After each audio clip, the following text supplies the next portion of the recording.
something? Like this is an NBA. The 23rd pick in the NBA.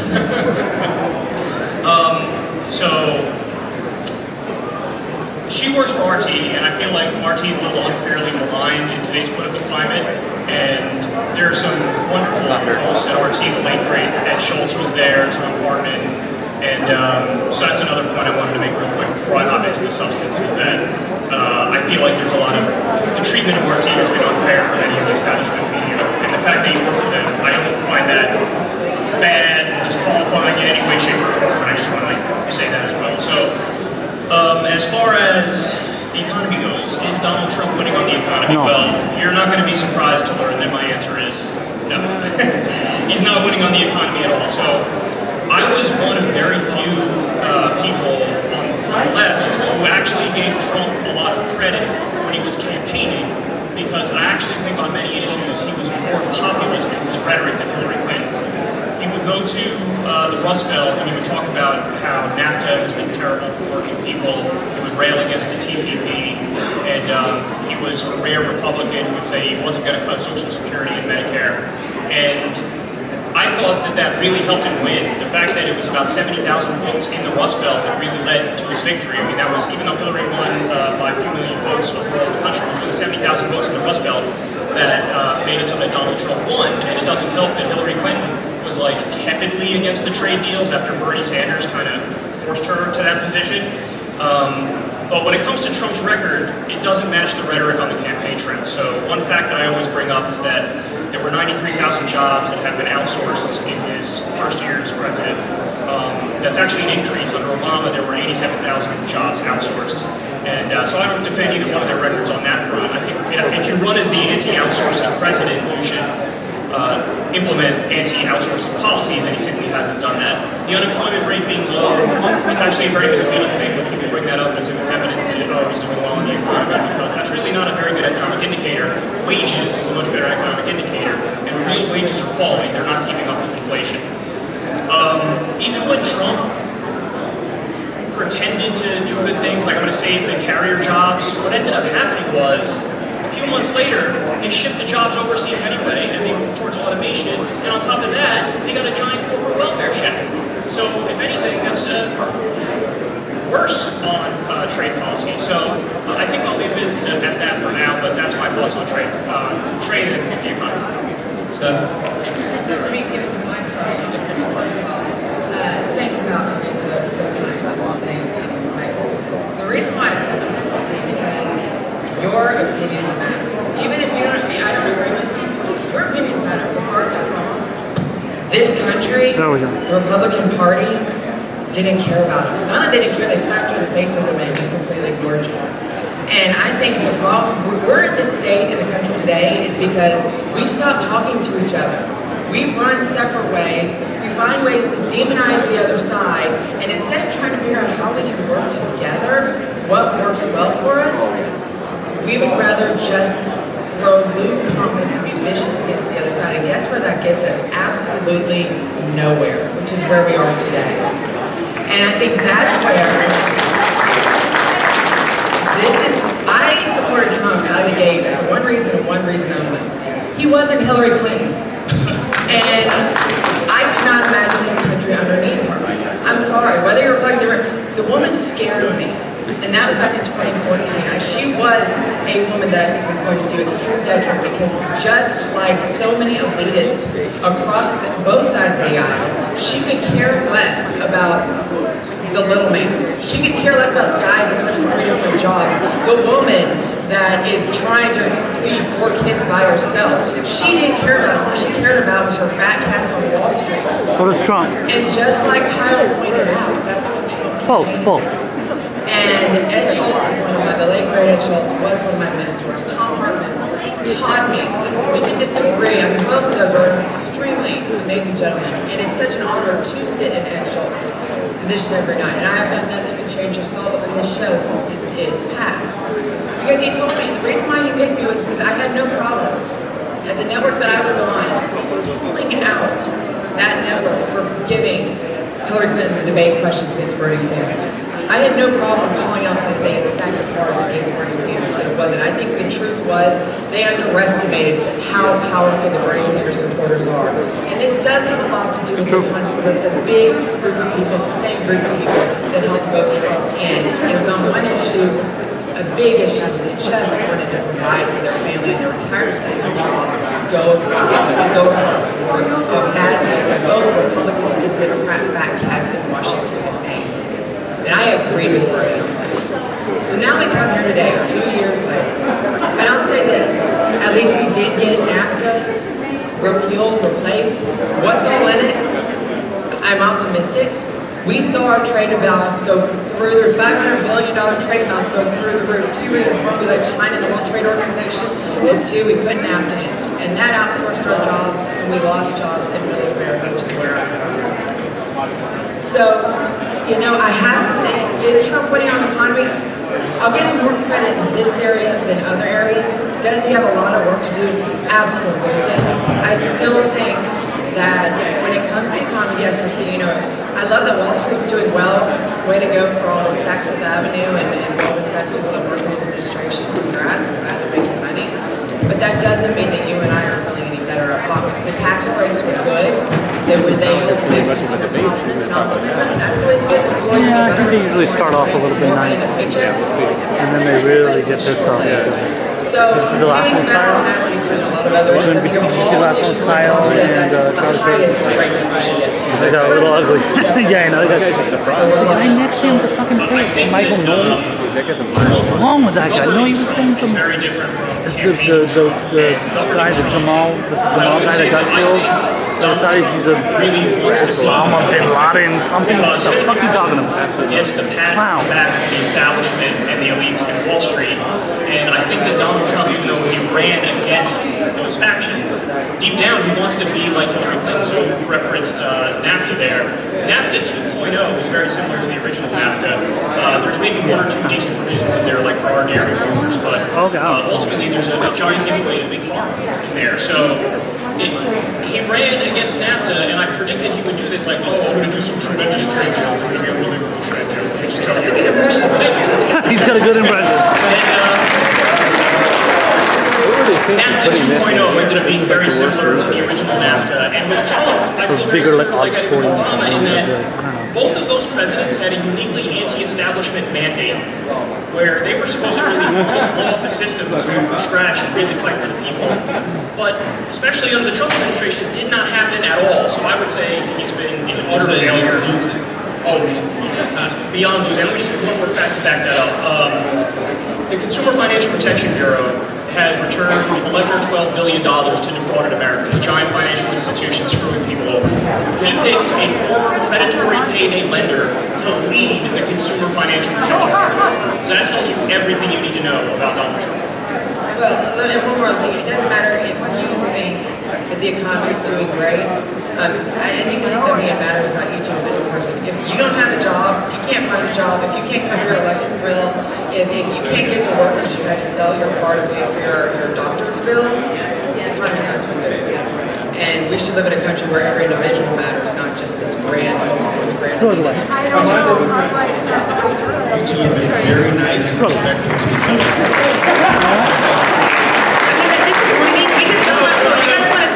I think you're going to be I think there's a stark contrast as far as the reception that is present on these issues. So let me hit some of your Cheerios real quick. Let's go to immigration. Sure. Is the president succeeding? And I guess we need to define what success is. Is he winning on the issue of immigration? You can define that however you want. Get out of the way. No, the one fact that I'll bring up about immigration that really, really concerns me is that there's been a giant increase in deportations of non-criminal undocumented immigrants. And I think that really exposes that you're not humanitarian. You don't care about people. You don't respect the fact that many people who come to this country are seriously just trying to create a better life. And you see oftentimes on the far right this demagoguery of immigrants. And I think that's totally vacuous and vapid, and they're actually doing the work of the elites, because the oldest trick in the book is where elites get working class white people to hate poor brown and black people, and they say they're the reason that you're struggling. And the reality is, no, the rich people are running out the back door with all the money and rigging the system against both of you. Yep.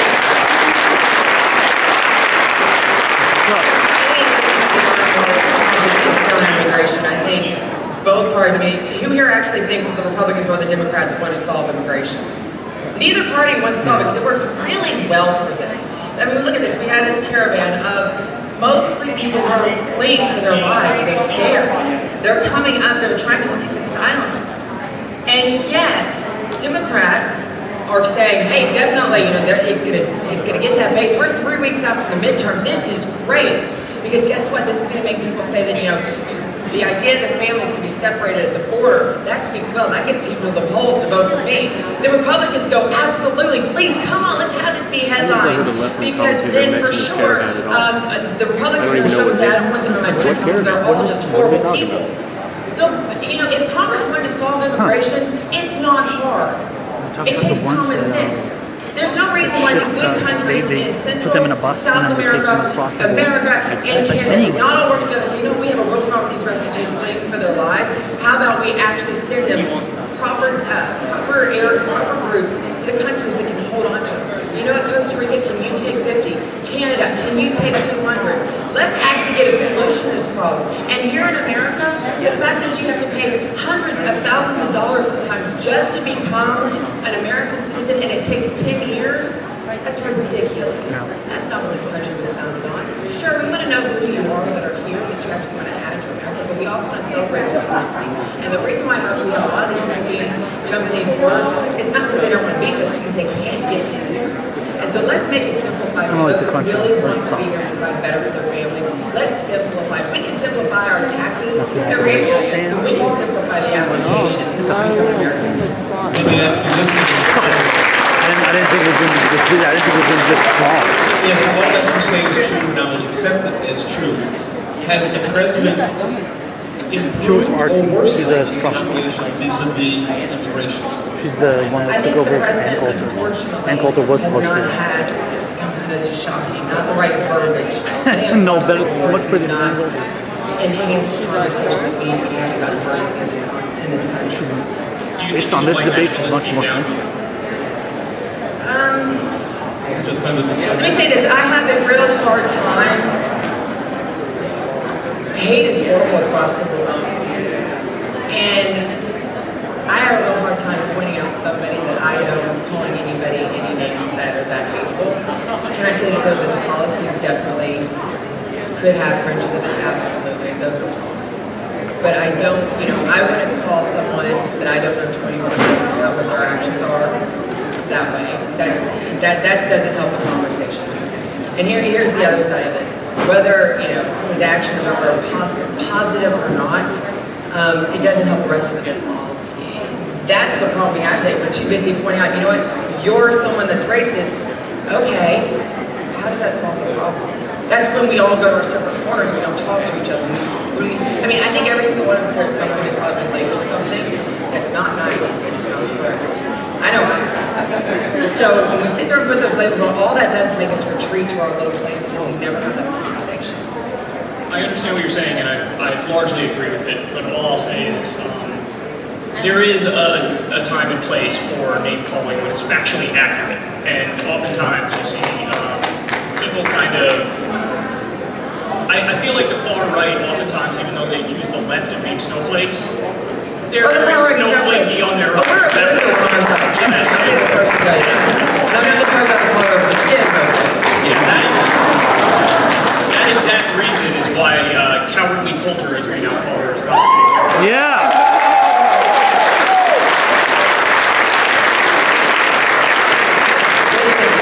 There was never hesitation when they called me an actor. Good. I know that, and you were there. And it was because I wanted to listen. I'll be the first. The reason why I'm not in the Trump administration, I'll admit when I'm wrong, and I will apologize when I'm wrong. I don't fit the real Trump mold, I guess. And I want to listen to you. And your opinions really do matter because guess what? And as I was telling Kyle, the reason why you have your opinions is because something in your life shaped it, and that was something very important, and that does not need to be ignored anymore. Before we drift too far afield, still the question remains, has the president, one, advanced his agenda as it relates to immigration or immigration reform, or has he moved us in a direction where the country will largely reject what he wants to do with immigration/immigration reform? The president, all he has to, he's almost, you gotta give him this, whether you agree with him or not, he's almost completed everything, almost everything he completed on, at least to his satisfaction, except for one thing, which is building a wall.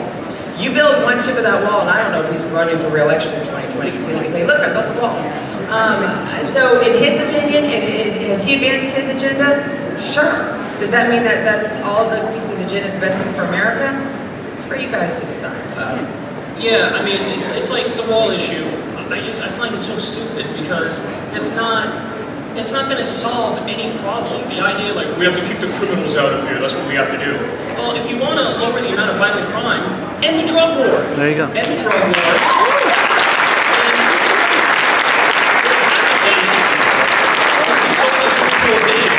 When alcohol was illegal, there was a giant spike in violent crime because you have the mafia underground selling the product, and they get power and they get money. And right now, it's the same with drug cartels. So if you legalize, tax, and regulate marijuana and decriminalize all drugs, you'll see a giant decrease in the amount of violent crime. So here's my comment on this. This is the one thing, and I respect your choice. I get it. My husband has glaucoma. He was diagnosed in 28. Glaucoma would help my mother has lung cancer. It would actually, it would help relieve a lot of their pain. Where my issue comes is what you do in your own home or your own bedroom, that is your call. I don't care, if it's, I hate opioids, it is your choice. I am very libertarian, get the government out of as much as I can. What I have a problem with are things, and marijuana is not necessarily fall in this category, but any drugs that might alter my judgment or your judgment that's going to be in a car next to my children when I'm driving. I still want to make sure, alcohol the same way. We need to encourage responsible ownership of everything from a gun to a joint to a dog. Would you ban alcohol though? Well, I'm saying we need to encourage responsible ownership. Okay, but the same with marijuana, right? So allow people to make their own decisions, but encourage them to be responsible. I think it's a 10th Amendment right. I think every state should make it independent for themselves. And if I live in a state that decides they want to legalize marijuana and I don't agree with it, it's real simple. I can call you Hollywood. And if every state across the board decides to legalize marijuana, guess what? Okay, either I change countries or I stay where I am. I think it's a state's issue. I think that's how our founding fathers wanted it. I think it's one of those things that anything that is not outright lined in our Constitution needs to go back to the states and let the people decide. When did the government of Washington, D.C. become more important and more powerful than the people who are actually paying their paychecks on the streets, on Main Street? Then denounce Jeff Sessions! Let's move this conversation forward, something that the president, candidate Trump, campaigned on the heels of 7 years of Republicans saying repeal and replace Obamacare. Let's move to health care. Is the president winning given what did or did not get completed so far in his first term? Oh, he's winning, and that's terrible for the American people because his agenda is against the American people. So he gutted Obamacare through various executive orders, and in his first year as president, 3 million people lost health insurance. So I find it amazing and maddening that the Democrats don't bring up that point more often because it says so much. It pretends like, oh, I'm so great with healthcare, but 3 million people lost health insurance under your administration.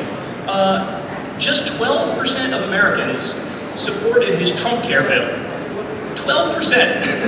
That's comically bad. Why? Because it's a terrible bill.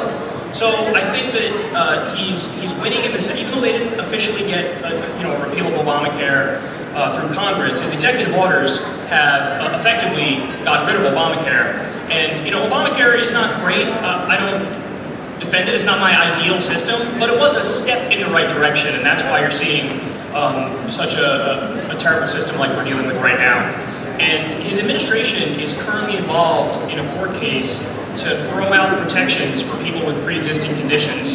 And yet again, this is another issue where he goes to his rallies and he always says that he's in favor of protecting people, but that's not true. If you actually are in favor of protecting people with pre-existing conditions, drop the lawsuit. Drop the lawsuit, but they haven't dropped the lawsuit. And he also picked a former drug company executive, Alex Azar, to lead the Health and Human Services. And what's hilarious is that Alex Azar was responsible for price gouging the American people when he worked at Eli Lilly, and now he's in charge of lowering drug prices. So again, sheer fraud and con man. Okay, let's back it up. Our healthcare system's been broken. It was unfortunately broken for the Affordable Health Care Act. That broke it. The idea right now that no pre-existing conditions exist is a bunch of BS. I will tell you, if you've experienced yourself, it's not that they're going to deny you because you have a pre-existing condition. They're going to find some loophole that you've not been to the doctor for 3 months that they can't find records of, so therefore they're going to deny you health insurance.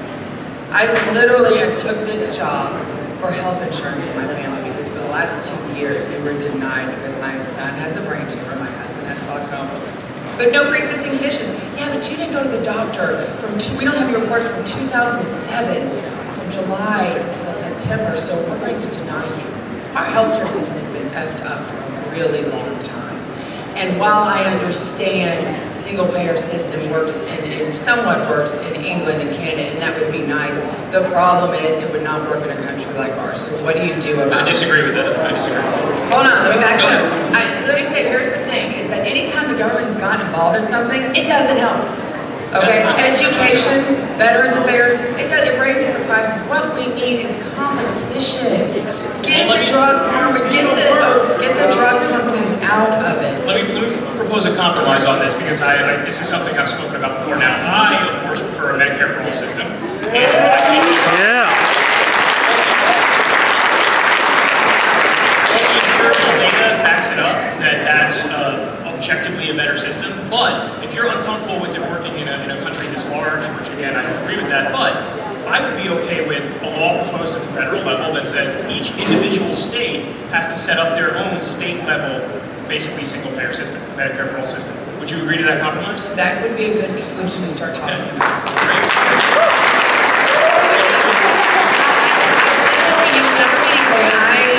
My parents can't get health. My father was a carpenter his entire life. My mother stopped working in 1980.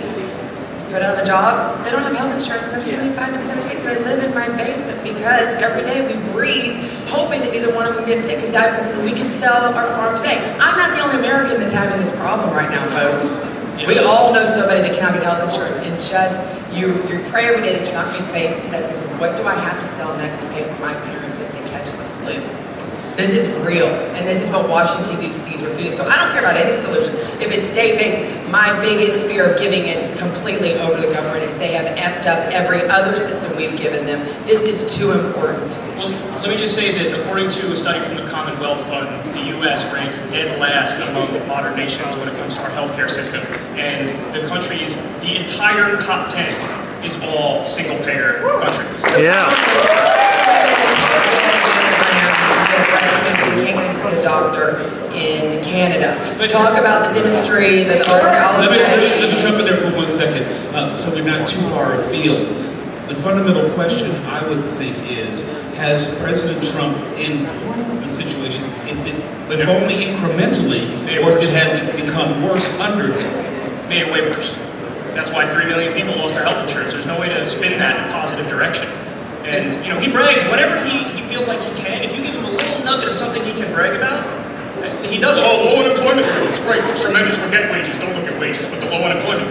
So notice he never says anything about, oh, I insured more people, because you didn't. 3 million people lost insurance. So I think that one fact really. But the problem is under Obama, the people that did have insurance, it was either catastrophic or it was really crappy. So this fault. Once again, this is not a Democrat, Republican, Trump, bad or not. It just has sucked all along. I don't disagree with the fact that it sucked all along, but at the same time, it's just a fact of reality that we did not have protections for pre-existing conditions pre-Obamacare, and we did post-Obamacare. But we still don't have pre-existing existence covered. It says it in writing. It is not happening on Main Street. It's not happening in reality. Okay, well that is law. We agree to that, because that is law at the current moment, even though the Trump administration. And they have all the loopholes that were put into there. They have all the loopholes that were put in there under the Affordable Health Care to deny people further. So we go right back to single payers to answer. No, you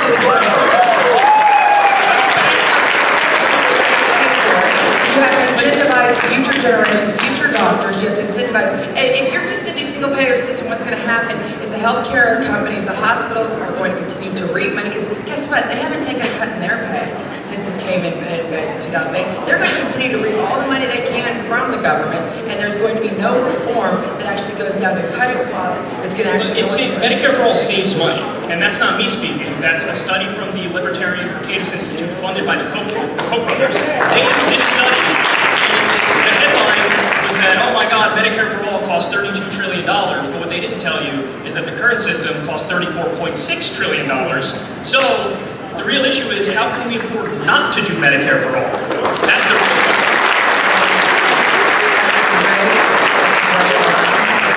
Promise you still have to afford it. Our country still has to afford it. You cannot tell me giving Medicare to every single without a payment put into Well, it. because here's the thing, get rid of the private premiums. Those are now gone. Right. So would you rather pay $4,000 in taxes a year towards health care, or pay $5,000 to a for-profit, rapacious, price-gouging health insurance company that's going to screw you when you come to them for help? But because they know they what happened to our higher education system once they realize they got government funds. If you think it's just going to stay at $4,000 once the government's given this blank check, it's not. They're going to continue to raise countries, and we're not. We can barely afford a lot of things today. We have inner cities that have money, that need money. We have a lot of things that need money right now. They will continue to raise their prices because they can. The government. So just 1 second. The cost in Norway, Denmark, Iceland, Sweden, Greenland, Finland, Australia. No, I understand that, but I have to respond to the cost point. They pay about half of what we pay for their health coverage, and everybody's covered. So there's no way to spin that against that. There's apples and oranges between the sides that they have to cover and the people, everybody. Well, that's why I said do it at the state. Their system. That's why I said do it at the state level. I'm fine with that. Like, so we can talk about the state. The key is accountability and everybody paying into the system, and the large amount of people that we would have to cover. Everybody would have to pay into. Well, that's why I said do it at the state. Okay. We So can't solve You said- healthcare. We can't solve it. we can if we got the for-profit health insurance company money out of the system.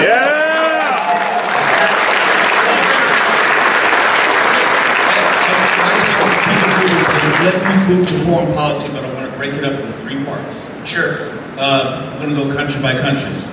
First North Korea, then Iran, then Russia.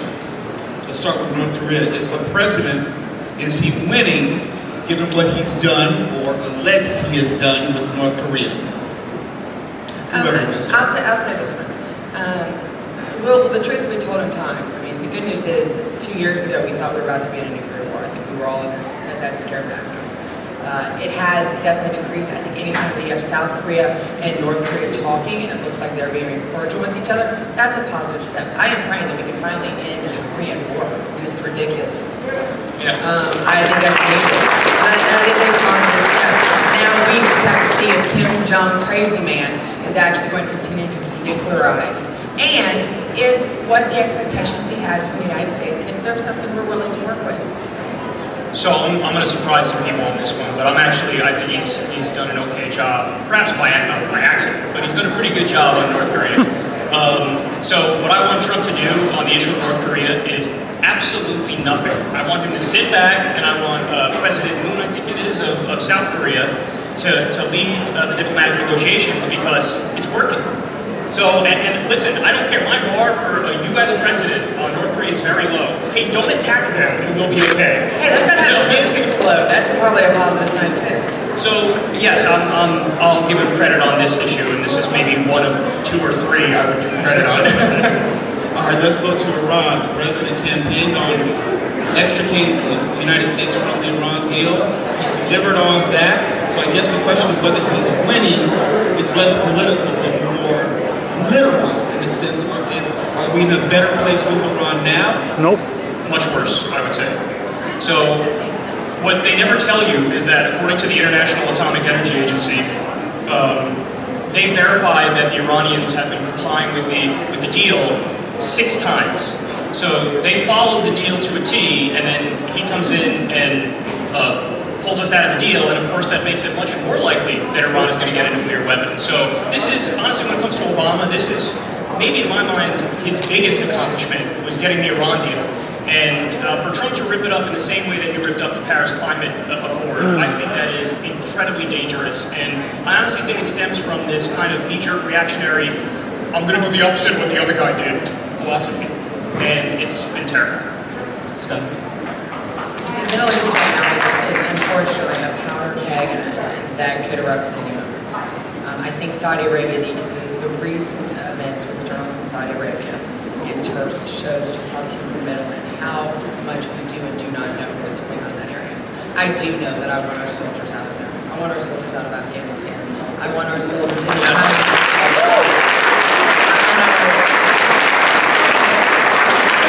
These guys are going to continue fighting. There's oil involved, there's power involved, there's money involved, there's religion involved, and the one people that should be involved is the United States, at least from our soldiers' perspective. That being said, Iran is bad. I think it left a bad taste in our mouth of a crate full of unmarked bills that were dumped, that were given to Iran. What also I don't like? That was their money.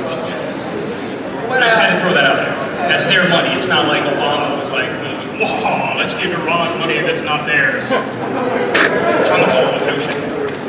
We stole that money from them for sanctions and we gave them back. Yes, we took their money. We froze their assets. After we overthrew their government, by the way, in 1953. Yep.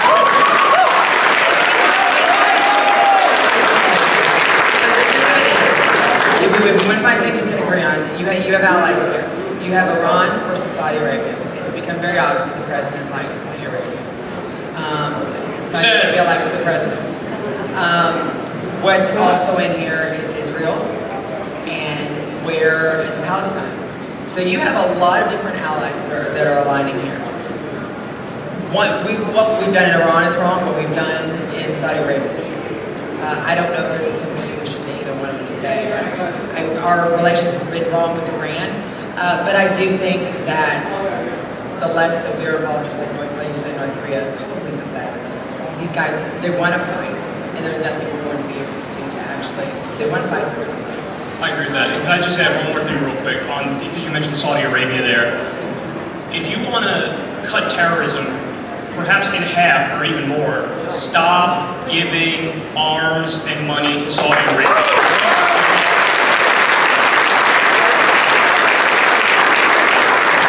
There was a $110 billion weapons deal, and I got news for people. That money goes directly to jihadists in Yemen and also jihadists in Syria.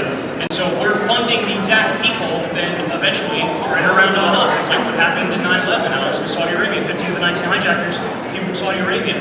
And this is what happened even with Ronald Reagan when they armed the Mujahideen because they were fighting the Soviet Union. We always arm these actors. There was an article in a British newspaper that called Osama bin Laden a freedom fighter when he was on our side against the Soviet Union. So this is something that's happened unfortunately under probably every administration since Ronald Reagan, where we keep arming bad actors and then it comes back and it bites us in the ass. Well, how do you feel about Sean? Oh, terrible. We're going to get to that in a second. That's going to be in a different section. That's the next question. We have to deal with Russia. Much was made of the president, how he considered himself when he was alongside Vladimir Putin, and that's been received very differently. If you ask the president, he says that he's been tougher on Vladimir Putin than any other U.S. president. If you ask his detractors, you get the exact opposite answer. As we go into the midterms, we know that Bob Mueller's going to have something to say about that on the other side of the midterms. As of this point, is the president winning on at least the narrative surrounding Russia? Now let me ask you this question. Why do you think Mueller's holding off until after the midterms to release his statement? Why do you think? Everybody knows that this is going to be an interesting portion of our discussion here. Well, when it comes to Russia, I do have significant disagreement with Donald Trump, but my disagreement with Donald Trump is not what you hear from, standard partisan hack Democrats and establishment media. My issue with him is we're very close to an actual confrontation with Russia. And I know people think that he's Vladimir Putin's puppet, but in reality, if you look at the policies, it's scary in the other direction. So, for example, we've sent warships directly to Russia's border on the Black Sea. Yeah. We have them lined up on the border over the Ukraine crisis. And he's increased sanctions on Russia. And even on the issue of Syria, I think we should just stay out of it completely. But certainly, if we're going to get involved, don't back the so-called moderate rebels who, again, 60% of them are hardline Islamists. And this could get us into a bigger confrontation with Russia. If we end up geopolitically on the opposite side and there's a proxy war in Syria. So I favor diplomacy and negotiations. And unfortunately, in this current climate, I think that there's a lot of cheerleading for Donald Trump to actually be more hardline against Russia. And that is something I do not agree with at all. You can thank the neocons that are traveling this week to tell, you've got John Bolton heading over to Russia to tell them that we're possibly going to increase sanctions on you if you decide to scale back your sanctions against Kim Jong-un and North Korea. You also have Donald Trump this week has said that he is tearing up the 1987 nuclear arms deal. He says Russia's not holding up their end of the bargain. I personally think this is because he thinks that, well, if he tears up, then we can beef up our nuclear infrastructure here in the United States, which that's never good. I don't know why anybody would think that it's a good idea to go to war with a power like Russia. And I'd say the same thing about China to a certain extent. Why? How in the world could that be a positive? And unfortunately, I think this is where the industrial military complex has taken over a lot of the West Wing.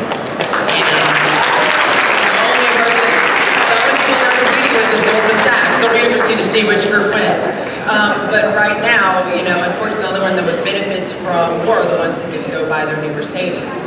And unfortunately, the ones our boys are women in tanks. And let me just say, when it comes to the Mueller investigation, because you touched on that before, I actually think that people are missing the bigger story there. And I think the bigger story is the fact that there are now 2 emoluments cases that are proceeding against Donald Trump. And for those of you who don't know what that is, that basically means that Donald Trump, through his businesses, he has businesses all over the world, is accepting money from foreign governments. And the concern is you can't have a U.S. president with a giant business empire like that, because what are you going to do when Saudi Arabia, hands $5 million over to your business, and then they come knocking on your door and say, hey, can I have another $100 million weapons deal? So that's the real corruption scandal, is that all of these different governments can sway policy, and they're doing it because of his personal businesses. So I think that it should be a matter of law that U.S. presidents have to divest from any international businesses.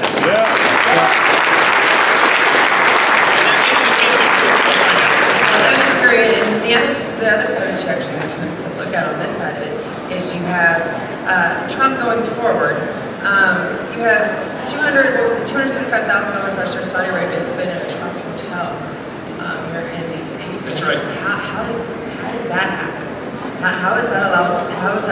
No, listen, there's not much disagreement on that. I think everybody thought that he would pull away. That was the word that he gave. He was turning all over to Trump's children, or to his own children. It didn't happen. And now that is the price tag. But when it comes to Mueller, the key about the Mueller case that I find so heartbreaking is that you look at all the election interference in the United States system. I mean, are you kidding me? Our CIA was founded to get involved in Italy from making sure that the pro-American Democrats were elected over the pro-socialist Democrats in Italy. Our CIA was founded to meddle in elections. So,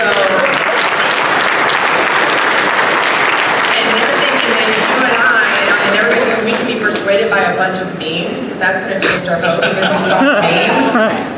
I mean, that's insulting almost to the American people. So, and we got involved. I mean, name me a country that the Americans have not. Doesn't make it, right or wrong, and I'm not going to criticize America. But before we go start, what's the old adage? Before you cast stones, make sure you don't live in a glass house. Let me jump in here. As an adjunct, is tangentially related to foreign policy. It's a human rights discussion. Now we can talk about Khashoggi. Now we can talk about China and so forth. Has this president done enough, or is winning in terms of human rights? And it's also connected to the immigration debate, if you want to go there. How is this president doing on human rights abuses or holding those countries to account? Yeah, he's the one doing the human rights abuses. Horrible. So, another one of these facts that I wish people would talk about more, but you never hear this, is that he increased drone strikes 432%. He escalated Afghanistan and Syria and Iraq. And this is all when, you can go back, I've tweeted this. Donald Trump used to rail against being in Afghanistan on a regular basis. There's like 10, 12 different tweets from saying it's so stupid that we're there, we need to get out. Well, now that he's president, he does the exact opposite, and it's maddening. It is because the neocons are in his ear, people like John Bolton, Mike Pompeo. He also increased military spending by $80 billion. Now that's every time. The United States, our military is bigger than the next 9 biggest militaries combined and most of them are our allies. So we spend all this money on the military when, meanwhile, 29 million Americans don't have health insurance. So it's just a total misalignment of priorities. And another point, the final point I want to bring up about this is that his first military raid as president actually killed an 8-year-old American girl. And her name is Nawar al-Awlaki. And nobody talks about that. And that drives me nuts because, you know, the scandals are always over, oh my God, Donald Trump in a rally said something silly, and let's talk about that for 3 days. But nobody says, oh my goodness, we have a war criminal president who ordered a raid that killed an 8-year-old American girl. I mean, if any other country did something like that, we would be screaming that they need to be dragged in front of the International Criminal Court.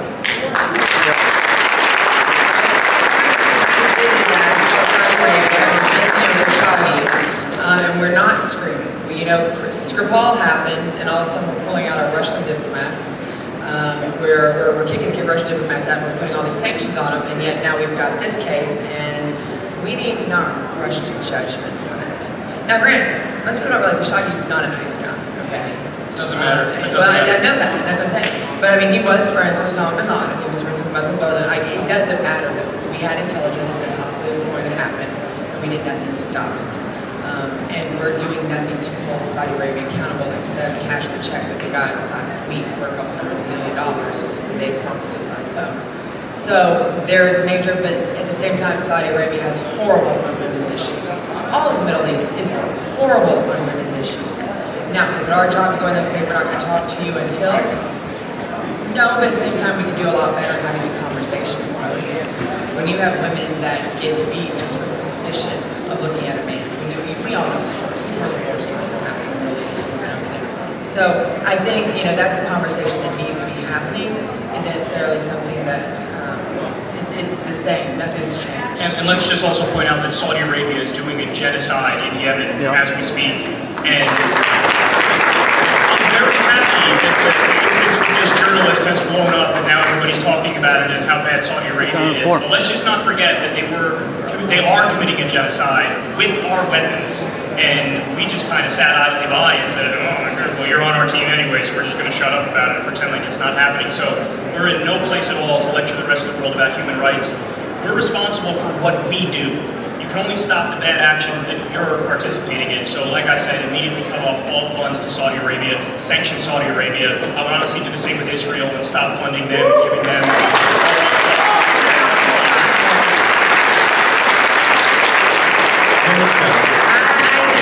There's a big difference right now between the Saudi Arabia, granted, Israel is one of our biggest allies. And I don't go for the anti-Semitic talk. I'm sorry. That's not anti-Semitism. What? What are you talking about? Going to Israel and talking to having people.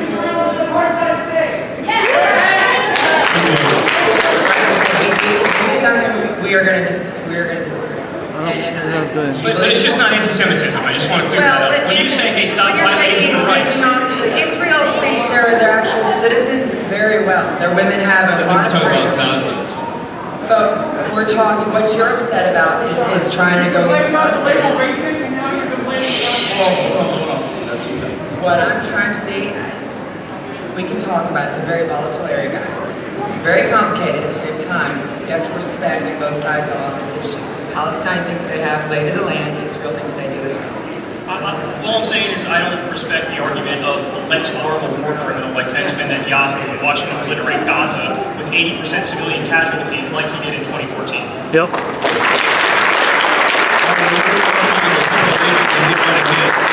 We know what the president has done vis-a-vis climate change, pulled out of the Paris Accords, you made mention of that, Kyle.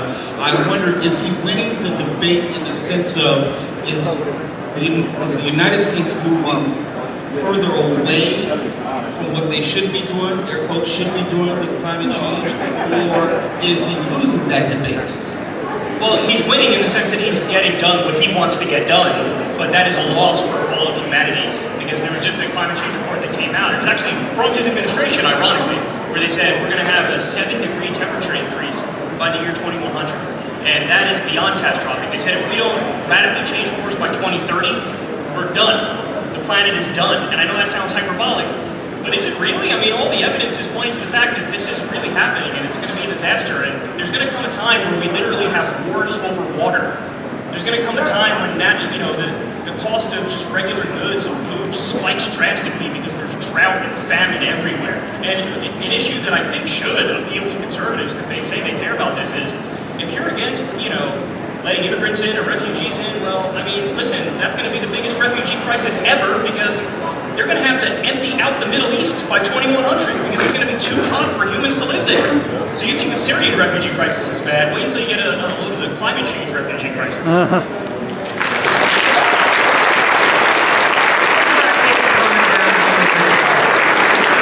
This is how I feel about it. Whether you think climate change is happening, it's man-made, or it's climate change just because that's just how time is going. Fine. As long as the end result is you're doing whatever you can to take care of our planet, I don't care what you do. And that's where we need to have a conversation. Unfortunately, that's not happening now. You either love climate change and hate the planet, or you love climate, you hate climate change and you don't believe in it. I mean, it's too polarized. The key is the end result. And I think across the board, everybody has to understand they have to do their own part in taking care of our planet, whatever that might be, and take responsibility for it for the future. I think we should do a New Deal where we build the technology of the future. The renewable energy revolution. We also give people millions of jobs in the process. There's a role to play for both the private sector and the public sector, and I think we can use the New Deal as our model going forward and literally do a New Deal, and we could go down this path and finally get off fossil fuels, which is it's just absolutely necessary according to scientists. Well, I think the biggest thing is with the Paris Climate Accords, every country has to be held accountable for it. Yes, the United States puts their contribution into it, but let's also hold Asia accountable, let's hold Europe accountable, let's hold Russia. Let's hold everybody accountable to the same standards. Because we might take care of our country, we might buy a bit, guess this is a world. This is one issue that is a global issue.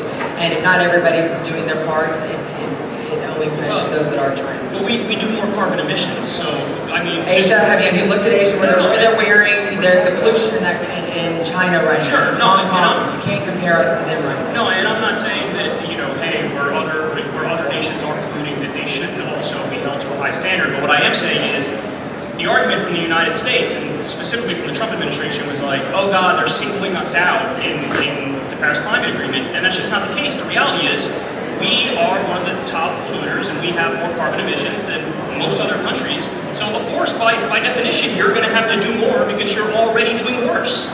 So that's why they had to do that. But this is where it's all around together. One of the reasons why Chinese products can be so cheap, one of the reasons why NAFTA is such a bad deal, the World Trade Organization is so bad for us, is because we do put these regulations on business. And it does hurt the people that are trying to get jobs because they can't compete with China that doesn't have the EPA regulations that we have here.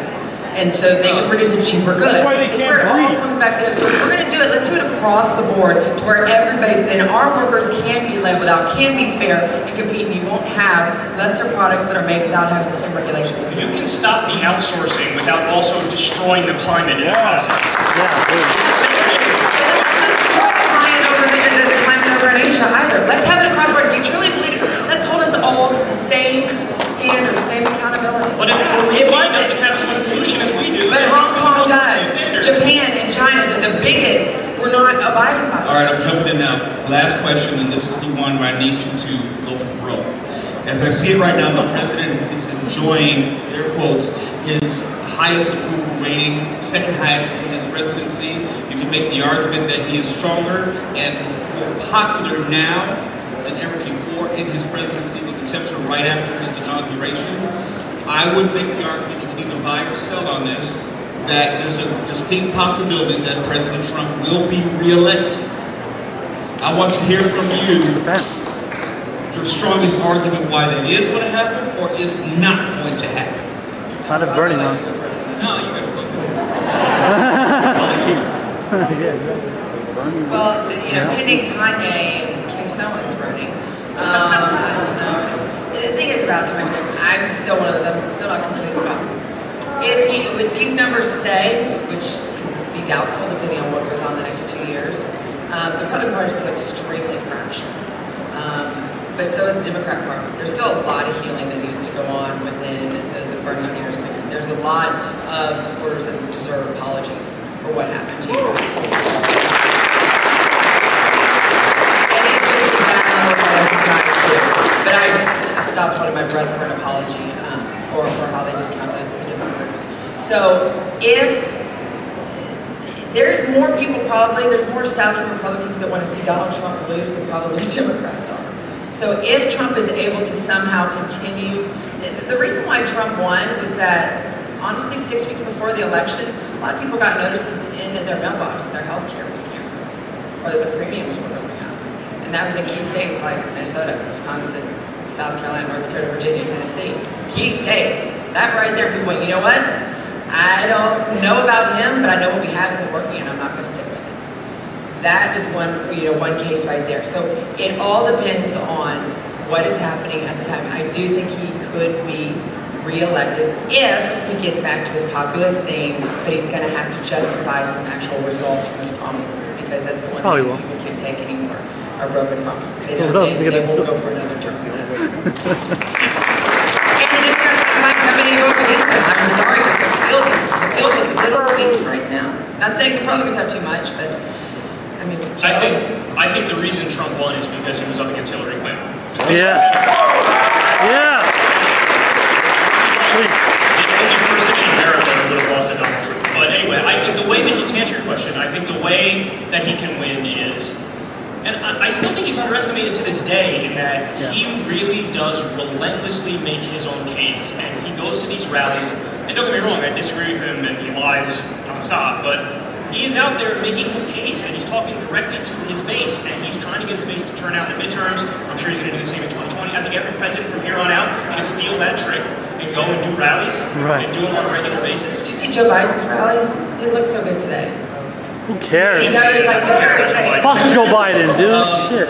But the way that Donald Trump loses is if the Democrats embrace the populist left message and they go Bernie Sanders direction. So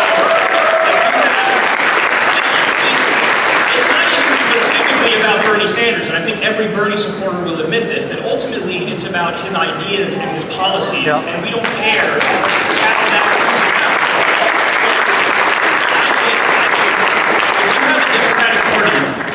That is for Medicare for all, they're for free college, they're for a living wage, they're for ending the wars, they're for a New Deal, they're for ending the drug war. If they're willing to fight on the issues, and they're willing to be anti-establishment and anti-corruption, and they're willing to say, I'm not going to take any corporate PAC money, I'm only going to take in small dollar donations. If the Democrats do that, then I think Donald Trump has no chance of winning.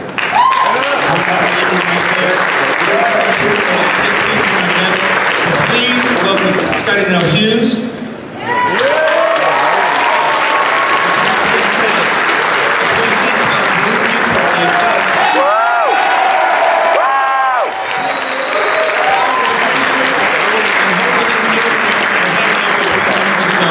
To take individual questions. Thank you for coming out. Sure.